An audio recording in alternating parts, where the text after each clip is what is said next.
welcome everyone to our February 16th Design Review Commission meeting. If you are joining us via Zoom, the ID number is 889-2785-6786, and the login password is 511189. You can also join by phone. That number is 1-669-900-6833. So can we do a welcome and roll call, please? Yes, we can. Thank you. Roll call. Commissioner Krelling. Here. Commissioner Gorney. Here. Vice Chair Valia. Here. And Chair Case. Here. Commissioner Killian will not make it tonight. He has indicated that he'll be here for the March 2nd meeting. Okay. And We have a quorum. thank you. And really quickly, I want to acknowledge that it's Commissioner Gorney's last meeting with us. Mm-hmm. Thank you so much for everything, and your guidance and insights have been greatly valued. So thank you so much. These are in good hands. Okay, so we'll move to item number 2, consent calendar. So this is for items that the secretary can potentially recommend move without discussion or debate. So the idea of moving item 4B to consent calendar, that's the 1-year extension for 1501 No objection. North California. No objection to No that. objections to that? Go for it. All right, so we'll move that item to the consent calendar and approve that 1-year extension. Anything else I'll make a we- motion to approve the consent calendar. Second? Do we have a second? I'll second it. Okay. And by vote? Commissioner Gorney. Yes. Commissioner Krelling. Yes. Vice Chair Valia. Yes. Chair Case. Yes. Motion passes. Wonderful. So we'll move to item 3, public communication. So this is reserved for comment on any items that are not on the agenda. We'll give just a second in case there's anyone virtually participating. See zero. And in this moment, we don't see any. So we'll move to item number 4, which is our public hearing. So we'll start with our one project this evening, which is the John Muir Health Master Sign Program Amendment. So do we have a presentation from staff?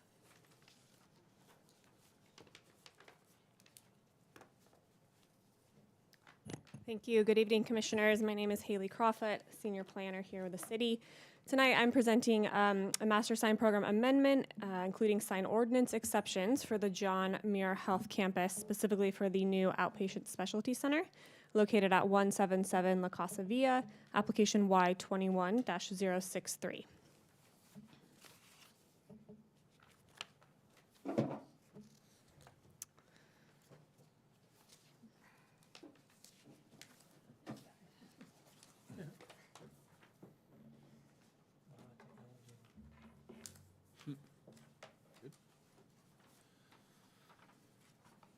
Sorry about that. Let's see if this works.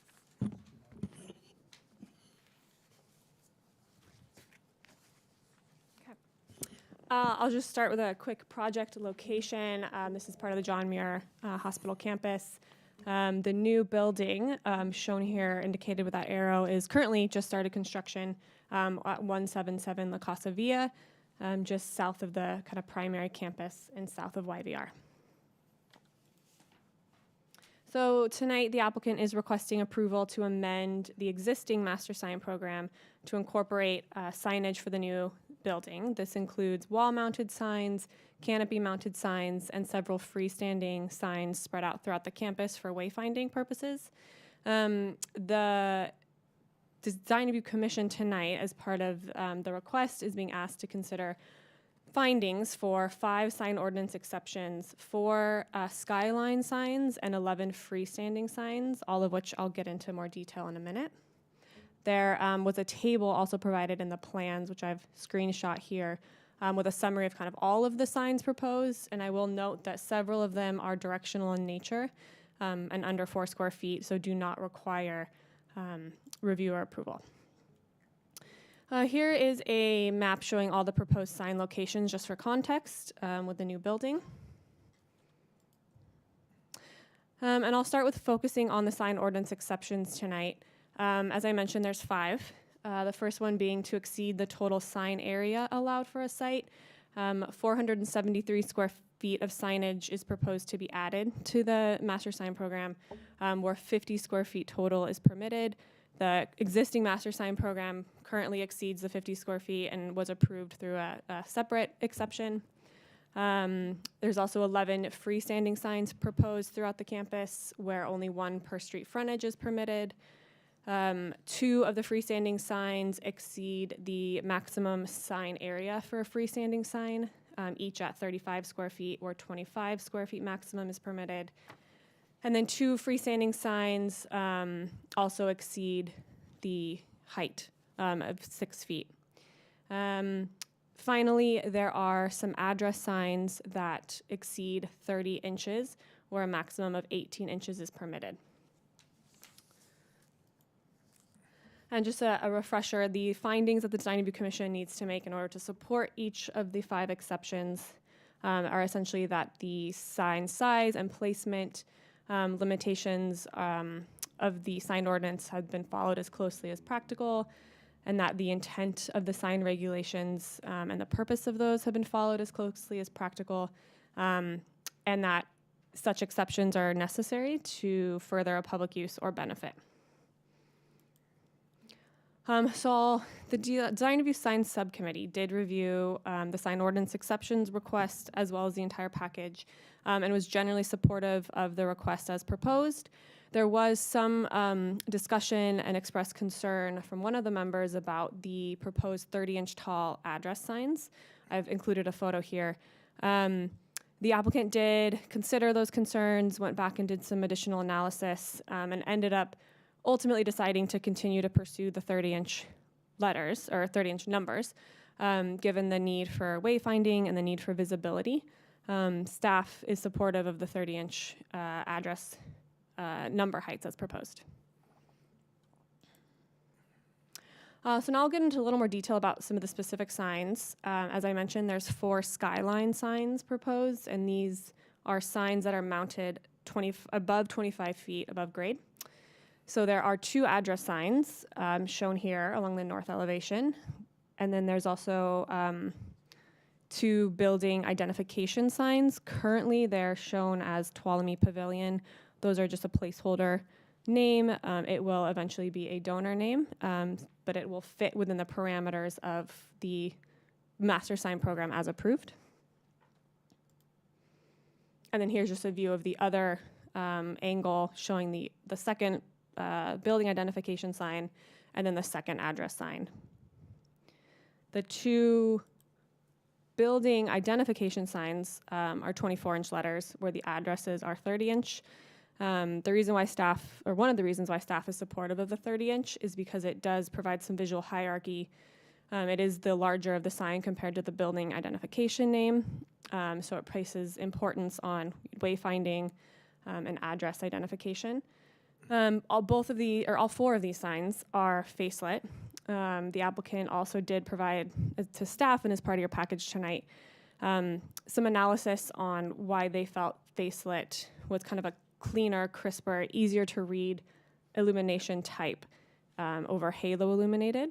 And staff took that analysis and agrees with the applicant that, especially given that this is a hospital campus, the need for those letters and numbers to be visible and clean and crisp is very important. And so staff is supportive of the illumination. Here is some nighttime views showing what those look like.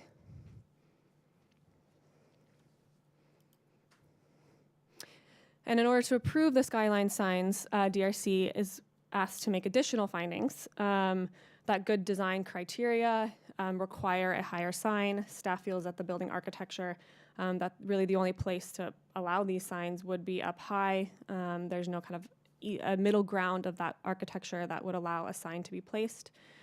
And that the business identified by the sign occupies all floor space adjacent to that sign. It's all for the John Muir campus and all for their new cancer center building. And that it improves the architectural appearance of the building. Again, staff feels that it does improve the appearance. It provides some visual hierarchy to the building, and not to mention the wayfinding. And then there's several freestanding signs as part of the proposal tonight.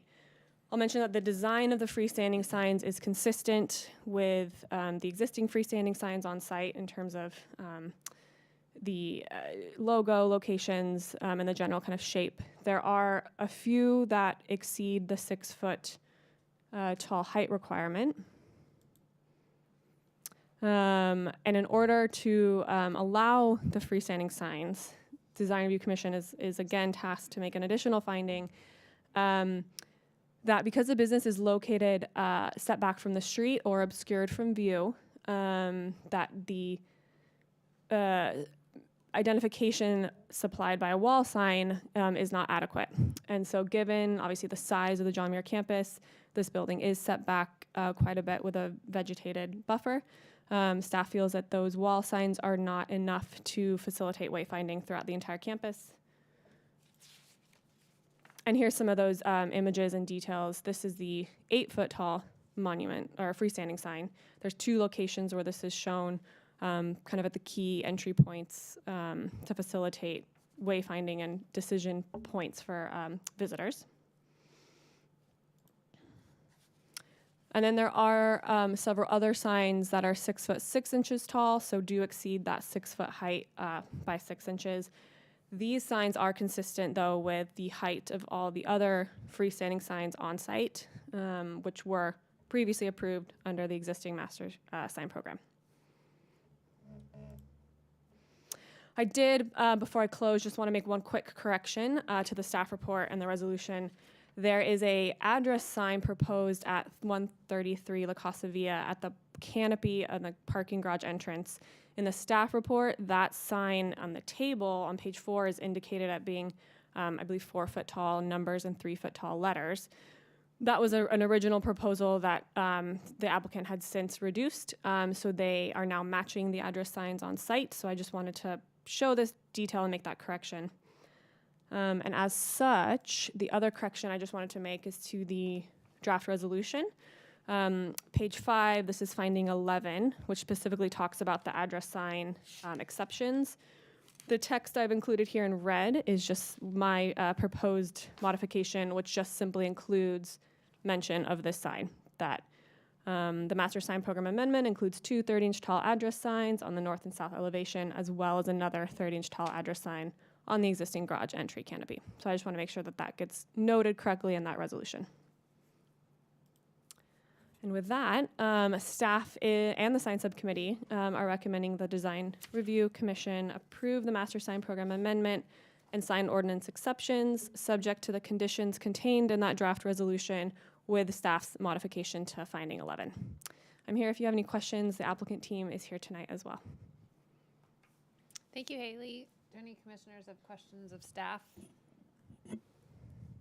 You know, I didn't, but since it's my last meeting, I'll come up with a bunch of them. I've always been known to always ask questions. So the signs, the freestanding signs, you said that they're same as the ones that are on site now or similar? The 6-foot 6-inch tall ones are. The 2 8-foot tall ones would, if approved, would be the 2 tallest signs out there. And the existing 6-foot 6 signs are also 4 inches thick? Are they the same size, same proportion? Yeah. Yes. Okay, and there's no concern on staff or science subcommittee? They seem at 8 feet kind of spindly to me, you know, 4 inches, 8 feet tall, and the little metal wing is a 1/2 inch of metal sticking up. And there's no concerns that it's, I'm kind of asking the science subcommittee because they looked at this deeper than we did. Well, we did look at it, and I am concerned about the 8 foot. I mean, why shouldn't it be 6'5"? All of them. I mean, 6'6", all of them. And I expressed my concern during our meeting. I still feel that this is a project full of exceptions. Everything is an exception here. So 6'6" is humongous. I mean, 8 feet is humongous. Yeah. We'll have to ask the 6'6" is- applicant that for sure. I think you're right. So it was a concern. Yeah. Okay, go ahead. I was also Yeah, on I'm science subcommittee, so I think Commissioner Villa is right. There's a lot of exceptions, but I wasn't around when the original sign ordinance was written, but I doubt it was specifically written for a hospital campus, and it was written for probably mainly commercial. And, you know, I find the signs at the hospital are much less about advertising. They're about getting people to where they need to be and hopefully getting them there quickly. It's a big campus, probably helps people that work there as well. I didn't have any issue with the exceptions. So, all the signs that are lit on top of the buildings, they all face kind of inward to the campus, correct? Nothing faces the neighbors on the outside, and so they're not doing light pollution to the neighborhood? That's correct. And the applicant actually did provide some analysis in the package. They went, and took some photos just to truly verify. Okay, good, because I know originally the neighbors had a million years ago when we approved this building. And there was the whole thing about halo versus internal. I know the city normally likes halo, but the applicant put a really horrible picture of a horrible backlit sign that really just, burns your eyes. So obviously, we're not going to like them. But, is there any control in the city about how bright they get? I mean, I know, is it just up to the applicant to be able to keep them under control? So staff did bring that up to the applicant in the very beginning, which is then when they responded with some of that analysis. And they actually did noted on the plans that they signs are placed on a dimmer, which we have done with other projects with facelit letters to be able to control that if needed. Okay, that was the key. And all the heights of the signs, the 8-foot one and the 6'6" or 6'8", that's to the height of the little logo piece that the little blade Yes, that comes up yes, that's correct. that scares me when I ride my bike past them. Cut me. And so I just want to make sure that it's just really the logo that's up, and that's like a foot or 18 inches above the actual height of the sign. Yep, that's true. The way our ordinance defines how we measure height, though, we have to count that entire piece. But you are correct. The 8 foot is the absolute maximum. Okay, those are my only questions for now. Any other questions of staff?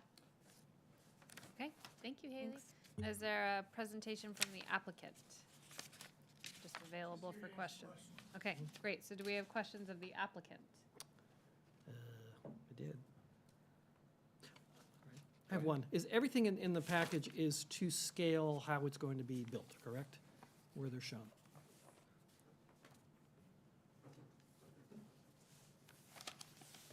Hello, Nikki San Miguel, representing the project team. We're the project designer with Clear Story. The signage designer, sorry. And so, yes, everything is shown to scale. Everything has been rendered accurately in terms of the size of the signs and illumination as best as we can to represent the illumination. Okay, so even the 8-foot sign is really only 6'2" on the sign copy piece. Correct. And it's just the logo that goes to 8 feet. Yes. Okay. That's my only question. Thank you. Other questions of our applicant? I asked her in subcommittee. Okay. Okay, thank you. All right, thank you. This time we'll open it up for public comment. And we'll give just a pause to see if we have anybody joining virtually. Because I'm not seeing anyone in the room.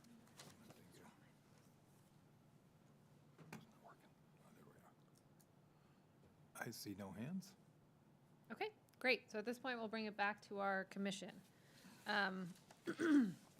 So I would love, so we heard a little bit from Commissioner Krelling, which I appreciate.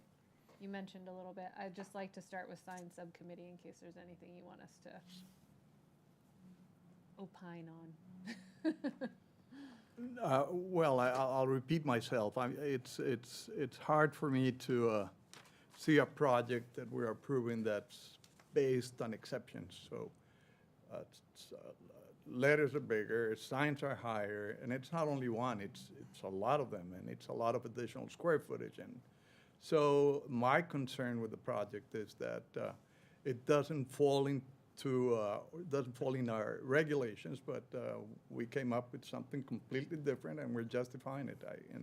And justification is not only because it's not commercial or anything. It says it because it makes the building look better, because it addresses the orientation better, and so on and so on.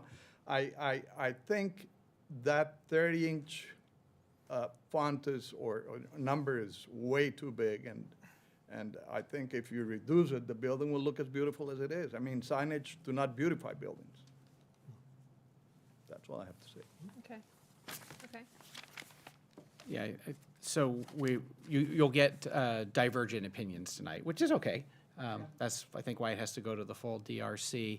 I want to make one comment first about the facelit signs. You know, after this project, I realized when I drive around to my house, there's the orchard, the Encina Grande was redone, and it hit me, the big red facelit Walgreens sign at Oak Grove and Ignacio, and I think the sign looks good. And I think most of the signs in that center, and they're all different signs with different colors and designs, they're facelit, not halo lit. And I think a lot of the signs are already facelit at John Muir, so to me, it fits into the theme. I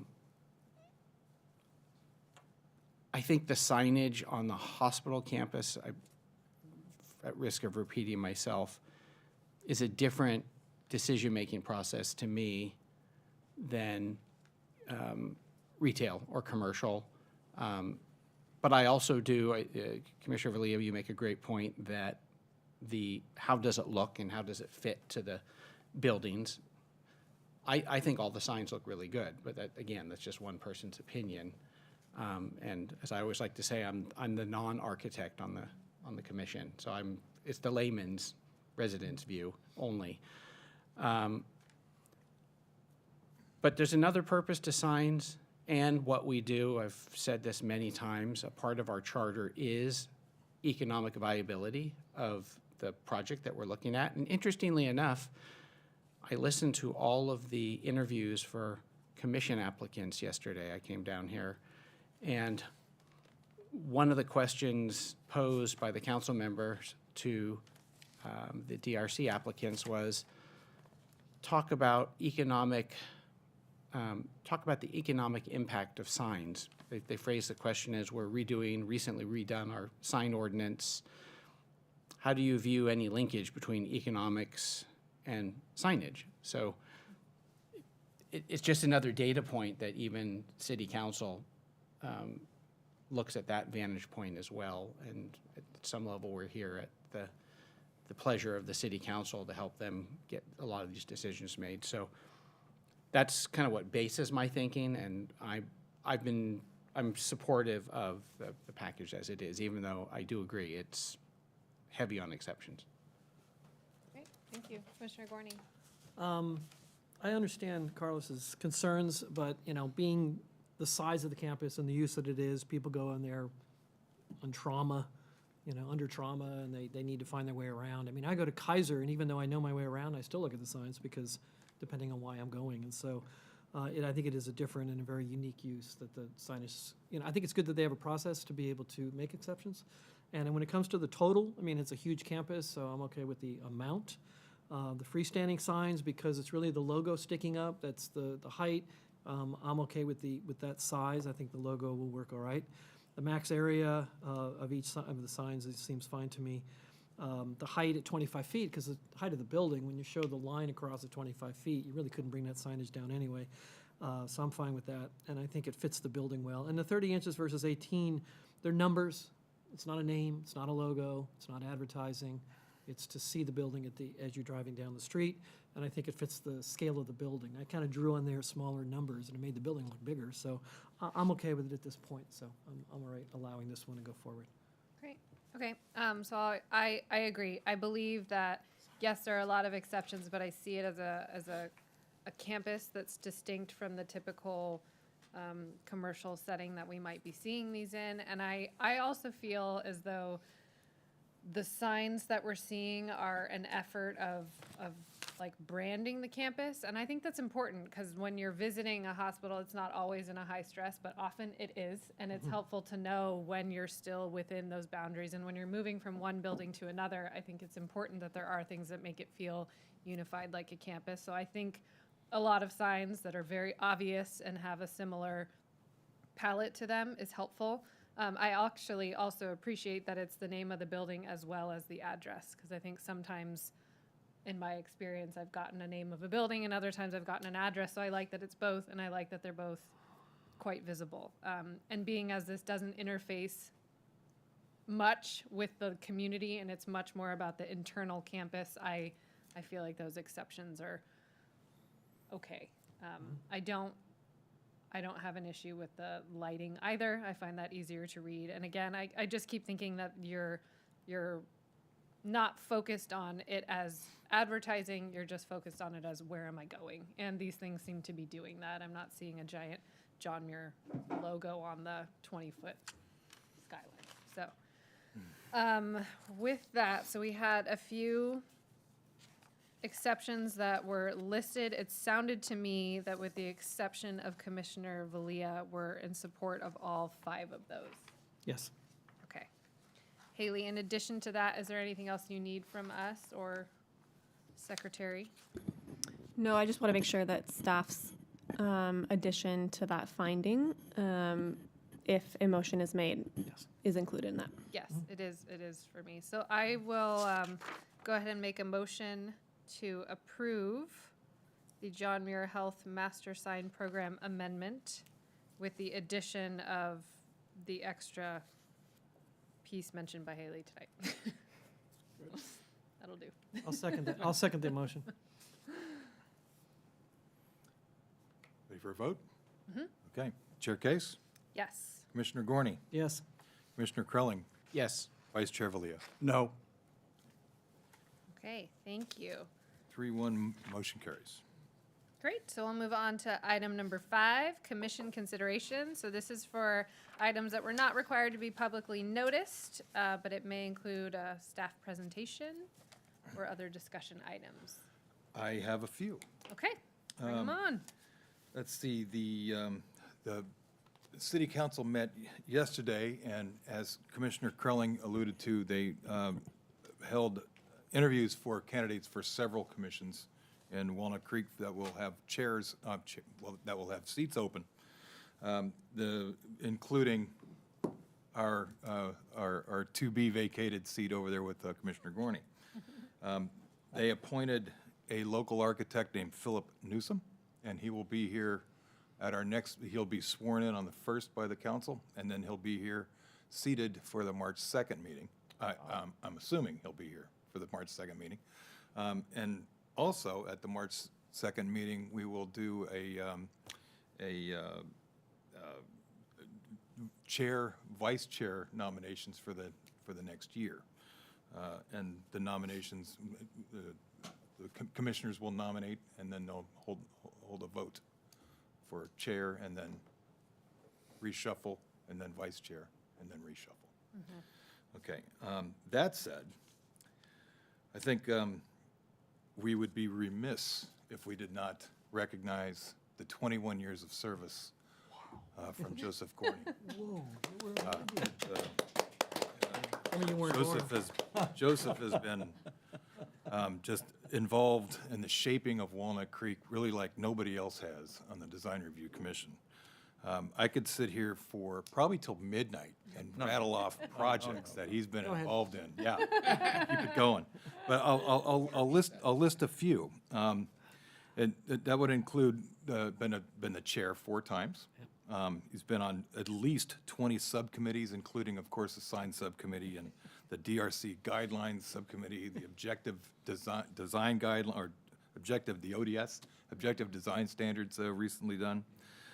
Some of the projects would include the orchards, which included a specific plan and master sign program, and of course, the development of the orchards. Walnut Creek Transit Village, which included the development, the layout, and of course, the design guidelines, which had several meetings, which was kind of when I came into it. The approximately 1,400 multifamily residential units. Some of those projects would be what's now called Ave, up on the corner, wrapped around the Chevron station, Brio, the Mercer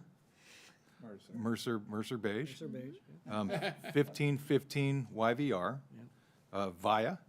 All these had different names as they were going through their entitlement process, by the way. Agora, down the street, Lyric, right in town, 1380 North California, which is the McDonald's site under construction now. He's also been involved with, of course, Broadway Plaza and the long-range master plan for Broadway Plaza, Plaza Escuela and everything that went along with that, Broadway Point, everything that went along with that, the Muir Hospital campus and specific plan that went along with that, the Apple Store. Just to name a few, and most of these also had, you know, several components to just to the design of the buildings. It was, of course, the layouts, the master sign programs, and everything that went along with them. This plaque only commemorates the second stint because it begins in 2013, the other day. Third stint. So I'm guessing you have another one of these with do. another range of years in it. I need a bigger wall. And if everybody could touch that on the way down Love that. How Commissioner cool. Gorney, that would be great. Thank you. Awesome. Again, I Better be personally, and along with Ken Nodder, Yeah. would like to just congratulate you and thank you for all those years of service. And Joseph, they've always been spot on, and we thank you for that. I appreciate that very much. As George Strait says, as George Strait sang, this is where the cowboy rides away. But, you know, it's funny because it's been 21 out of the last 23 years, third of my life. It's crazy. And, you know, there's been a lot of changes, you know. I think we've really modernized quite a bit since I've been doing this. And, you know, I've always appreciated all my fellow commissioners, and staff's always been great. We've always had great staff reports. I always tell people in other cities, it's the staff reports that make it a lot easier because we get such thorough information. And, you know, going back to some of the handlers I've had since the beginning, you know, Scott Harriman, Victoria Walker, Ken Nodder, Dave Wallace, and Chip, you know, this has been a long time. All these people are long gone. And, you know, some of the commissioners I've been working with over the years, you know, Mark Lopez, Tom Bassett, Terry Camp, Joe Bologna. I learned a lot from those two guys. Darcy Kremen, Steve Cortese, you know, back in the day, don't even remember him. Marilyn Weiss, Brian, obviously, Michael Fotheringham, who I really appreciate, who's just retired, by the way. Phil Volkman, and even Sanjeev Bhandari. I don't know if you guys remember Sanjeev. And obviously, you know, Carlos, Casey, Charles, you guys are great, and I think the new guy's good. I think he's going to be good, and so I think things are going to move forward pretty well. It's always looked like one little thing, like when Simons came in and wanted to put some flowers at their sign out in front of the building, and we were like, well, you know, maybe you should do a little more, and we wound up with Plaza Escuela by the end of it. So you know, we do make a difference. And so, and like I said, John Muir, back when we were, you know, we were approving it through like 2050 or something, and it seems like we're approaching it really quickly. At the time, it seemed like it was forever, but it's really been interesting. And the craziest thing is that everybody always said, "Oh, you must get a lot of work out of being on design review." I can honestly say I've never gotten a single project from being on the commission, which is really kind of odd. But so again, you know, the staff's been great, the handlers have all been great, and all the commissioners have been great. So. You never know. 2 more years, if I'm still alive. You might come back. Yeah. You never know. Yeah. Right. The 4-year stints are difficult, particularly for Susan. But she's been the one that puts up with it. I know sometimes the best is coming home at midnight. Yeah, I mean, I leave. She just flips on the TV, grabs a glass of wine, and you know, forgets I'm around. But, okay, so that's it. Thank you very much, and I appreciate this very much. Thank you. Thank you. We're gonna miss you. Yeah, you'll be missed. All right. Item number 6, commission member and staff reports or announcements. Nothing from us, it looks like. I have 0. Okay, 0 more anyway. then number 7, adjournment. Beautiful. 7:34 right. it is.